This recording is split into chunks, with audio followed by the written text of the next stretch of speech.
बच्चों, इन चित्रों को ध्यान से देखिए। सोचिए, इस चित्र में क्या हो रहा है? सोचिए सोचिए। और दूसरे चित्र को देखिए, इस चित्र में क्या हो रहा है? पहले चित्र में कुत्ता भौंक भौंक करके अमित को कुछ समझाने की कोशिश कर रहा है, लेकिन अमित समझ नहीं पा रहा।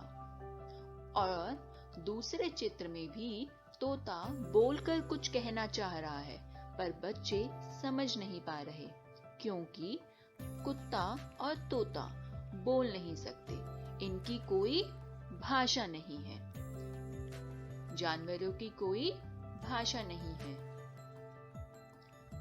अब इन चित्रों को देखिए। बच्चों, तो बताइए, इस चित्र में क्या हो रहा है? सही जवाब। यहाँ पर एक लड़की दुकानदार से खिलौना मांग रही है। और इस चित्र को देख के बताइए कि यहाँ पर क्या हो रहा है? सही जवाब। यहाँ पर वह लड़की एक खिलौने के बारे में पूछ रही है। तो बच्चों, पहले चित्र में दुकानदार और रिया की बातचीत हम आसानी से समझ पा रहे हैं। भाषा के माध्यम से हम बोलकर अपने मन की बात दूसरों तक पहुंचा सकते हैं और दूसरों की बात सुनकर समझ पाते हैं। तो बच्चों, पहले क्या हुआ था? पहले जानवर की कोई भाषा नहीं होती, जिसके कारण हम नहीं समझ पाए कि वो क्या बोलना चाहते हैं।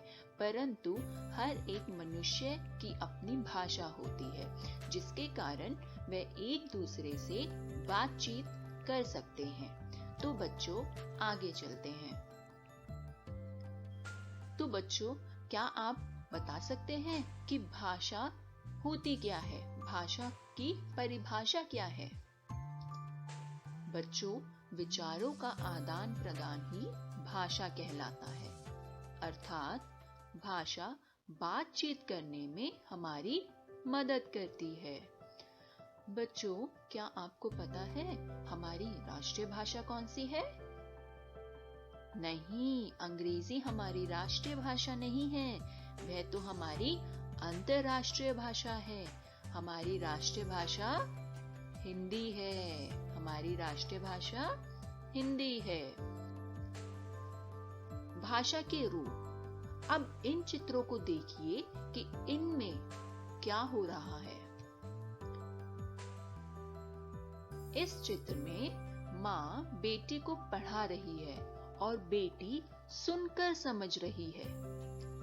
सुनकर समझना भाषा का मौखिक रूप है, यानी जब हम अपनी बात बोलकर किसी को कहते हैं और दूसरा उसको सुनकर समझता है, वह कौन सा रूप कहलाता है? मौखिक, मतलब बोलकर किसी को समझाना। आइए अब दूसरा चित्र देखते हैं। इस चित्र में एक लड़का पढ़ रहा है। नितिन लिख रहा है और उसका मित्र उसे पढ़कर समझा रहा है। यह भाषा का लिखित रूप है, यानी जब हम लिखकर अपनी बात कहते हैं। जब हम लिखकर अपनी बात दूसरों को बताते हैं तो वह भाषा का लिखित रूप कहलाता है। तो बच्चों, अब इस चित्र को देखिए। ऐसा लग रहा है ना जैसे आप अपने किसी मित्र से बातें कर रहे हैं? सही जवाब। और दूसरे चित्र को देखिए। ऐसा लग रहा है जैसे आपकी अध्यापिका कुछ लिखकर आपको बता रही हैं और आप वहां पर खड़े होकर सोच रहे हैं कि अध्यापिका क्या लिख रही हैं। तो बच्चों, पहले चित्र में हम बोलकर अर्थात मौखिक रूप से बात कर रहे हैं और दूसरे चित्र में आपकी अध्यापिका लिखकर अर्थात लिखित रूप से बात कर रही हैं। बच्चों, अब इस चित्र को देखिए।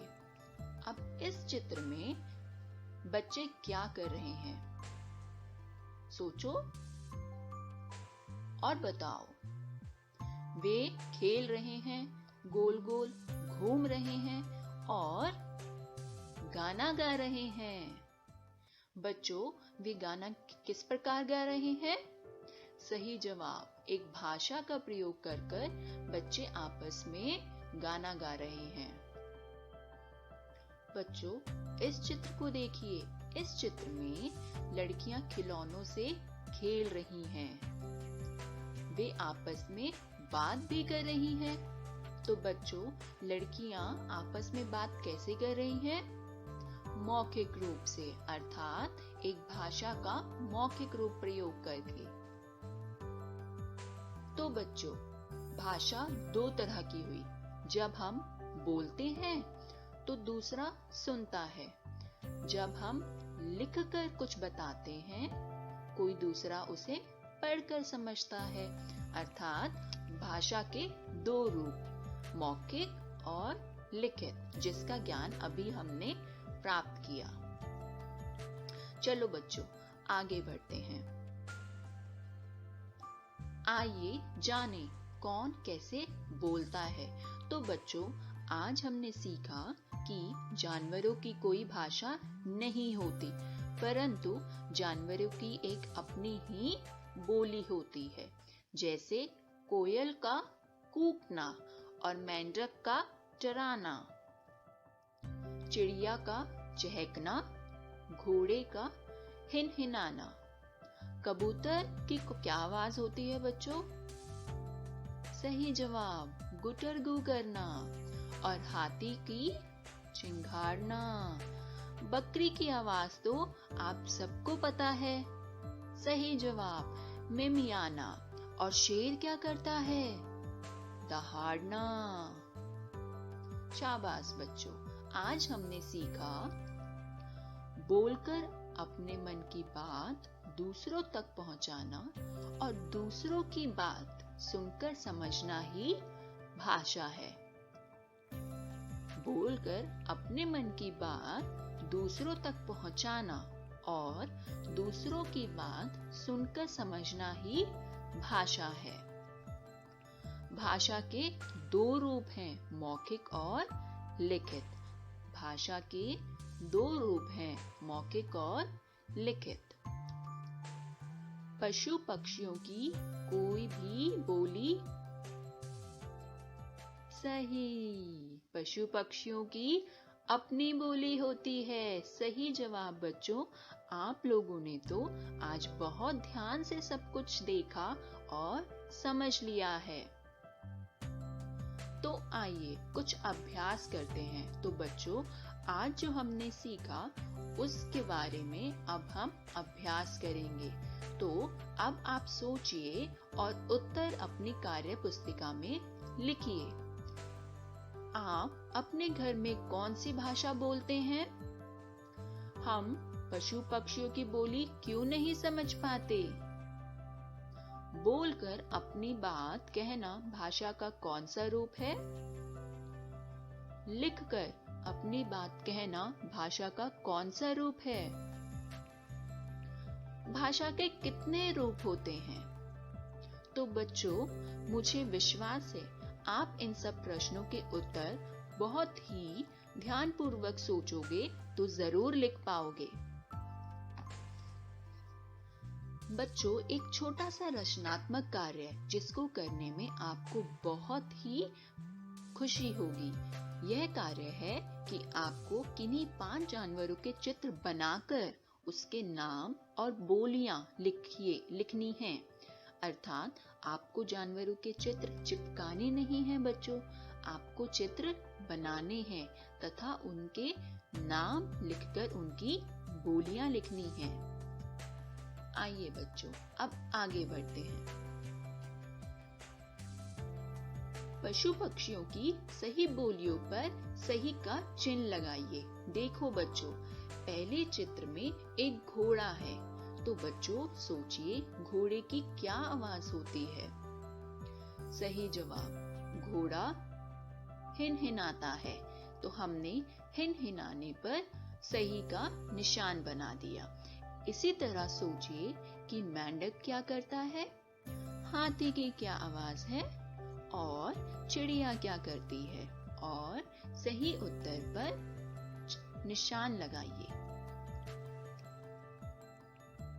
बच्चों, इस चित्र को देखकर भाषा का रूप लिखिए। सबसे पहले आप बताइए कि भाषा के कितने रूप होते हैं। सही जवाब, भाषा के 2 रूप होते हैं। कौन सा? सही जवाब। सोचो सोचो, दूसरा रूप सोचो। सही उत्तर, भाषा के 2 रूप हैं, मौखिक और लिखित। पहले चित्र में देखिए, एक अध्यापक 2 बच्चों को पढ़ा रहा है। दूसरे चित्र में सोचो सोचो, दूसरे चित्र में क्या हो रहा है?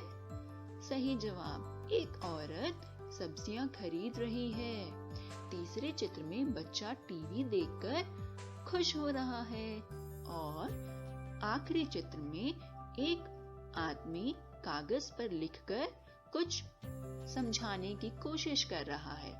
तो बच्चों, ध्यान से सोचिए और लिखिए कि इन चारों चित्रों में भाषा के कौन से रूप का प्रयोग हो रहा है। शाबाश बच्चों, अब आपको भली भांति भाषा का ज्ञान हो गया है। इसी प्रकार से अभ्यास करते रहिए और अपनी कार्य पुस्तिका में उत्तर लिखिए। आशा है आपको यह वीडियो पसंद आई और आपको भाषा का ज्ञान भी अच्छे से प्राप्त हो गया। धन्यवाद बच्चों, अपना ध्यान रखो और इसी प्रकार से अभ्यास करते रहो।